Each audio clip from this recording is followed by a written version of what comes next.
คำนี้ที่แปลว่ามายองเนสเนี่ยออกเสียงเป็นภาษาอังกฤษว่าอะไรกันแน่ใช่มายองเนสเหมือนกันหรือเปล่า How do you pronounce this word Mayonnaise เปล่าครับจริงๆแล้วคำนี้ออกเสียงได้หลายแบบแล้วแต่คน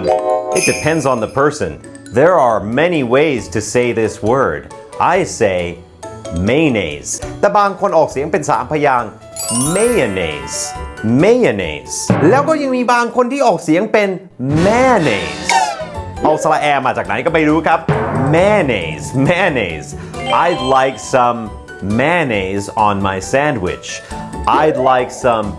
mayonnaise on my sandwich หรือแบบประดำครับ I'd like some mayonnaise ง่ายๆครับ2พยางค์ mayonnaise mayonnaise แต่วันนี้เพิ่งจะรู้นะครับว่าชาวอังกฤษเขาเน้นพยางค์สุดท้ายเป็น mayonnaise mayonnaise I'd like some mayonnaise on my sandwich โอ้โหดังนั้นออกเสียงได้4แบบเลยทีเดียวนะครับ mayonnaise mayonnaise mayonnaise mayonnaise หรือจริงๆก็ยังย่อเป็น mayo เฉยๆก็ได้ครับ mayo I'd like some mayo on my sandwich แล้วในฐานะเป็นคนไทยต้องออกเสียงว่าอะไรกันแน่ครับ mayonnaise mayonnaise mayonnaise mayonnaise mayonnaise หรือ mayo ก็